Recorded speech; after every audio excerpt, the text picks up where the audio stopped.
un sujet bu crucial boo xamante ni ça nous intéresse tous et que tout le monde en parle muy immigration wala émigration alors gis nañu temps yi nii waxatuma Sénégal mais dëkk boo dem ñu ngi koy waxtaane même dans les ci dëkk yu développé yi alors fan yii yëpp nag Bijou on a vu que ay argument wu ko tudd Fatou Diom moom bindkatu livre la mu ngi jógee dëkk bu ñu naan Ñoojoor ca Sine Saloum ab séeréer la mais elle a plus d'un ci ay kàddu yoo xamante ni fësal na ko ci kanamu ay tubaab. alors Pape Cheikh dañ ko invité woon ci émission bu tudd Ce soir ou jamais 24 avril bii nii passé. dañu ko invité je pense que actuellement bu ñu dee wax buzz moom mooy def le buzz ci internet. Ah oui. moom nag dafay bind. tous les Africains sont contents de ses propos. ñëpp fier parce que parfois li ngay xalaat di ko bëgg a dem communiquer pour ñëpp dégg ko. te amuloo possibilité dem def ko moom loolu la def. ci li mu wax dafa am affaire yu ñu ci gën a marqué. mooy li muy wax nee na nit yi di dee ci plage yi te nee na dafay mesurer li muy wax su fekkoon ay nit yu weex lañ àdduna bi yëpp dina yëngatu. maanaam bu doon tubaab yee dee comme ni nègre yi dee weeg arabe yi kon tey tremblement de terre mooy am. ah oui ah oui su fekkoon ay tubaab la tey àdduna bi yëpp dina yëngatu.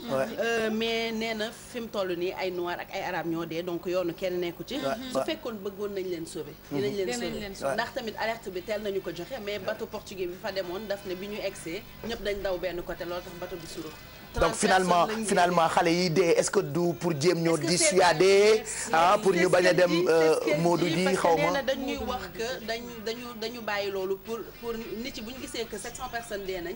ils vont se dire sama xel kon de man du ma dem. parce que su ma demee dara du leen teree dem. voilà moom nag nee na gis nga ñiy dem noonu di dugg ci bateau yi pour survie mu leen fa yóbbu. maanaam ñoom pour ñoom dund bi ñuy dund deewu ko gën. donc wan leen ku dee du tere ñu dem. donc loolu la wax et puis nee na parce que ñoom ragaluñu dee. ñiy dem bay dugg ci bateau yooyu donc jarul ñuy jéem a bàyyi nit yi di dee ba pare ñu soog ci wax naan bu ñu defee loolu dinañ leen dissuader pour ñu dem. du leen teree dem. et puis et puis am na chaque année mu am bateau bu surux ci ndox yi voilà ci ndox yi. daf lay métti bu baax a baax boo koy seetaan. mais ñi dem ba jël décision pour dem. mënulu leen et puis am na loo xamante ni wax na ko ci biir on a chopé extrait wu émission boobu jàll ci suñu ay confrères yu France Télévisions on va mettre peut-être l'extrait comme ça ñun tamit ñu déglu li nga xamante ni Fatou Diom wax na ko ci après on revient peut-être pour commenter pourquoi pas. On écoute. Maintenant, on est dans une situation où c'est ce que vous dites qui renforce l'extrémisme. Quand vous dites que l'immigration pose un problème, il faut aussi parler des avantages de l'immigration. Parce que moi, quand je travaille en France, je paye mes impôts ici. Donc les étrangers qui sont là, il y a une partie qui peut travailler et envoyer au pays aider. La majorité paye ses impôts, s'installe dans vos pays, enrichit vos pays. Donc ce sont des citoyens productifs. Après, il faut voir, il y a une minorité qui vient, il y a des morts, certes. Mais je voulais souligner une chose. Le discours que vous avez, il est encore légitime tant que l'Afrique restera muette. Et moi, aujourd'hui, je voulais m'indigner pour le silence de l'Union africaine. Je vous dis une chose. Si on voulait attaquer nos pays ici en Occident, il y aurait des moyens de se défendre. Donc, si on voulait sauver les gens dans l'Atlantique, dans la Méditerranée, on le ferait.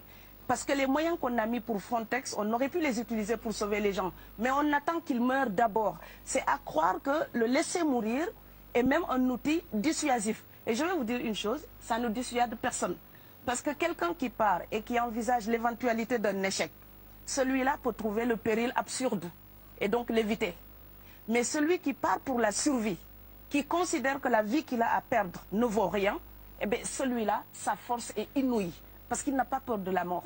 C'est exactement pourquoi il faut fermer des frontières complètement. Il faut sauver l'Afrique et sauver l'Europe. Vous ne pourrez pas rester comme des gens. Vous ne resterez pas comme des poissons rouges dans la forteresse européenne. La crise actuelle nous a démontré ça. Au jour d'aujourd'hui, l'Europe ne sera plus jamais épargnée tant qu'il y aura des conflits ailleurs dans le monde. L'Europe ne sera plus jamais opulente tant qu'il y aura des carences ailleurs dans le monde. On est dans une société de la mondialisation où un Indien gagne sa vie à Dakar, un Dakarois gagne sa vie à New York, un Gabonais gagne sa vie à Paris. Que ça vous plaise ou non, c'est irréversible. Alors trouvons une solution collective ou bien déménager d'Europe parce que j'ai l'intention de rester. Ah oui, elle n'a pas fini en plus.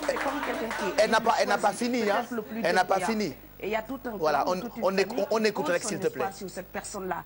Monsieur, là, je vous vois bien habillé, bien nourri. Si vous étiez affamé chez vous, peut-être que votre famille serait ravie d'imaginer que vous pourriez aller gagner de quoi faire vivre les autres.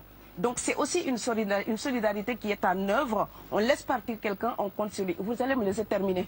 Et Schengen, entre guillemets Schengen, ça me permet d'être invité aux Pays-Bas, monsieur, donner des conférences dans vos universités. Quand ils trouvent que mon cerveau est convenable, là, ils l'utilisent. Par contre, ils sont embêtés à l'idée d'avoir mon frère, qui n'est pas aussi diplômé que moi et qui pourrait avoir peut-être envie de travailler dans le bâtiment. Donc, vos pays deviennent schizophrènes. On ne peut pas trier les gens comme ça avec les étrangers utiles et les étrangers néfastes. Et la deuxième chose que je veux dire aussi, c'est que les Européens, là, on voit des Africains qui viennent, d'accord? Ce mouvement, ce déplacement de population, on le voit. Mais on ne voit pas le mouvement des Européens allant vers les autres pays. Alors celui-là, c'est le mouvement des puissants, ceux qui ont l'argent, ceux qui ont le bon passeport. Donc vous allez au Sénégal, vous allez au Mali, vous allez dans n'importe quel pays du monde, au Canada, aux États-Unis. Partout où je vais, et je voyage tout le temps, je croise des Français, des Allemands, des Hollandais. Je les rencontre partout sur cette planète parce qu'ils ont le bon passeport. Donc, comme avec l'exotisme, l'Europe s'était arrogé le précepte unique, unilatéral de l'exotisme. Les autres sont exotiques. Alors que pour quelqu'un de mon village, il n'y a rien de plus exotique que quelqu'un d'Amsterdam. Maintenant, pour l'étranger aussi, pour les voyages des temps modernes avec la mondialisation, quand les pauvres viennent vers vous, il y a des mouvements de foule qu'il faut bloquer. Mais quand vous, avec votre passeport et avec toutes les prétentions que cela donne, vous débarquez dans les pays du tiers-monde, là, vous êtes en terrain conquis. Donc on voit les pauvres qui se déplacent, on ne voit pas les riches qui investissent dans nos pays. L'Afrique se développe en taux entre 5 et 10%. Ce n'est plus de la progression, c'est de la surchauffe. Sauf que quand des pays du tiers-monde se développent et qu'ils n'ont pas les moyens pour gérer tout ça, il faut une ingénierie, il faut une formation, il faut des populations pour installer une démocratie. Là, cette surchauffe-là, vous avez besoin qu'on reste dominé pour servir de débouché à l'industrie européenne.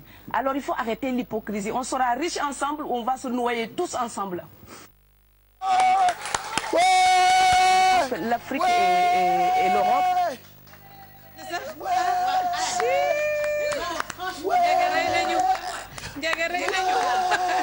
Plateau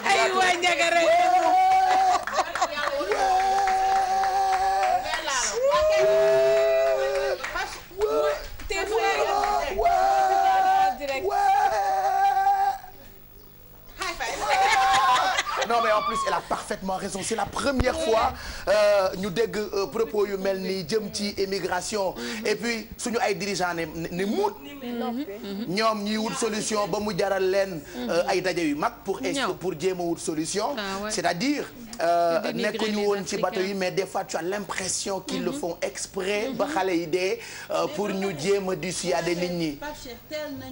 Ah oui. pour wax ci benn bateau am na ay problème ci biir géej gi. Donc nee nañ benn bateau portugais moo dem mais li ñu joxe comme explication mooy ni bateau bi bu mu demee ba jege si leen ñëpp dañ doon daw benn côté pour jege ji bateau bi. loolu moo tax ils ont pu prendre que 30 personnes sur 700. Faut arrêter à un moment donné. Si tu veux sauver des gens, tu les sauves. Et lu may bëgg a wax mooy que genre dañuy wax Union africaine genre problème yi bu amee kenn du leen dégg seen patt la ñuy def comme si vie africaine dafa gën a moindre que vie européenne comme ni mu ko waxee rek gis nga benn européen bu deewee fenn day mel ni àdduna bi tey lay tukki 700 personnes décédées ñëpp noppi et je pense que instant bi elle va soulever un débat parce que elle fait le buzz partout. Voilà. Il y a je sais plus combien de mille partages. Nombre de vues yi kenn xamu ko et day yokku parce que ku ci nekk boo ko déggee di nga ko wax sa morom partager ko. pour ñu wax ci elle a parfaitement raison et puis moi j'ai bien aimé Maïmouna Popesa li mu wax moom borom xam-xam la dañu koy jox visa facilement dafay dem ci dëkk boobu parce que xam nañu am na xam-xam boo xamante ni mën na ko partager ak ñoom ci seen ay école ak pour def conférence. Mais quand moi le pauvre je pars là-bas duñu nangu ma ñëw et que franchement ku ne xam na ni léegi dëkk bi ñëpp a ngi fu ne y a des Français qui travaillent là boo demee Gambie fekk fa ay yeneen xeet yoo xamante ni ñoo ngi fay liggéey alors bu ñu ñëwee ci suñu dëkk yi dañu koy considérer comme terrain conquis plutôt mais nous on a tendance à dire ouais bu ñu demati y a lii y a là alors que solution bi waroon nañu ko wut depuis très longtemps et puis dañoo ay ndaanaan lañu xam nga ndaanaan weesuwul mettil accès sa dëkk boo ko mettilee xale yi def ko mit bu ko xale yi defee mit dañuy bëgg di ñëw tout le temps mais bu ñu ko oyofaloon depuis le départ kon dinañu dem ba ñun waa Sénégal du ñu namati Europe. Ah oui, s'il y avait liberté de partir où on veut. La liberté de circulation bi ñuy wax pays africains yi bu leen neexee jug dem sa billet rek ngay jug bu la neexee sa dem ba aéroport am envie dem Afrique. voilà moo tax duñu ko c'est la croix et la bannière. Ah oui, et parfois ils te donnent des réponses yoo xamante ne qui n'ont même pas de logique. Parce que bu bidon mais Pape Cheikh xam nga en fait nit être humain moo mel noonu. xam nga tey bu ñu la contraindre ne ñu ne waroo mën a dem dëkk bi. rien que kumpa dëkk boobu daf lay métti voilà mais def ko kumpa et tout. parce que booy seetlu ñi nga xamante ni dañuy dem bitim réew bu ñu fa toogee këyit moo leen fa téye. parce que ñi nga xamante ni dañu am ay visa di dem amuñu problème ñëpp ñu ngi Sénégal. ñi nga xam tam dañu dem bitim réew tak fa bu ñu amee këyit lu ñuy njëkk a xalaat mooy ñëw.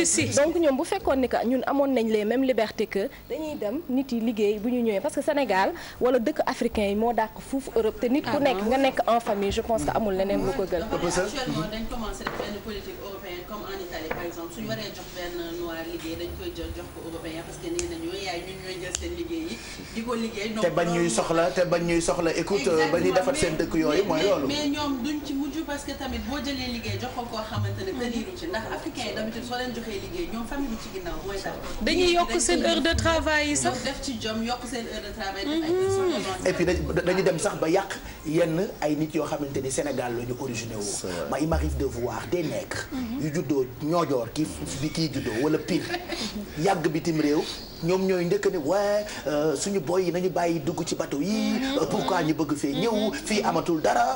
alors balaa yow pour nga xam ni amatul dara il a fallu que say waajur dem nga judd fa wala yow nga dem fa ba yàgg fa ci ngay doog a xam ni foofu amatul dara. alors maintenant booy gëmatuñu discours yooyu discours yi ñu gëm mooy nañ leen bàyyi ñu dem ba xool on ne demande pas nag à ñëpp quitter Sénégal pour dem mais on demande à ce que ñu wut ay solution pour xale yi nga xamante ne ñoo bëgg a dem parce que xale yi ba ñu bëggee dem yàgg na ñoom ñoo ni woon Barça wala Barsaq. je pense que c'est ce qu'elle a essayé d'expliquer dans cet entretien. lu am importance mooy ñun politique migratoire ñoom yi ñuy am ça leur profite parce que boo xoolee bu dëkk bu mel ni France 1/5 de li nga xam ne moom la ñuy gagner seen économie.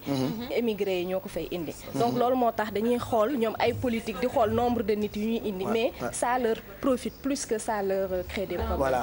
day mel ni comme li mu doon wax sànq rek parce que dafa mel ni c'est un peu une immigration sélective quoi. cerveau yi lañ soxla ñi mën a jariñ ba pare lii soxna si doon wax sànq parce que tey sooy xool li comme li naan viu africain amatul njariñ parce que soo xoolee attentat au Charlie yi 11 personnes ñoo décédé te àdduna bi yëpp ko yëg Kenya ba pare suñuy président ñoo dem manifester foofu au Kenya 147 jeunes étudiants ñoo décédé te àdduna bi sax yëguñu en fait c'était partagé sur internet mais après il y a aucun responsable bu jóg dem wax ci quoi. et regarde ce qui m'intrigue un peu comme par exemple li ngeen wax suñu mind bi ñuy use boo demee ba ci biir ba ñu gis ni que yow tu es un Africain mais tu leur apportes beaucoup ils ont même tendance à t'appeler et te donner quoi c'est nationalité pour yow nga rester donc yow bu fekkee kii yow tuuti rek da nga fay bëgg toog di wax propos yi Pape Cheikh wax non sénégalais yi wala africains yi dañu war a bàyyi lii ak lii voilà donc c'est ça phrase am bi daal bu mu tëjee moo am solo soit ñu riche ensemble wala ñu pauvre ensemble. merci c'est ça en tout cas nous sommes fiers de Fatou Diom. Elle est en train de faire le buzz sur internet d'ailleurs ses propos ci extrait wu émission boobu jàll ci suñu ay confrères yu France Télévisions dañu koy dagg di ko partager et tout nous aussi on va partager sur notre page officielle sur Facebook comme ça ngeen mën a dégluwaat li nga xamante ni wax na ko.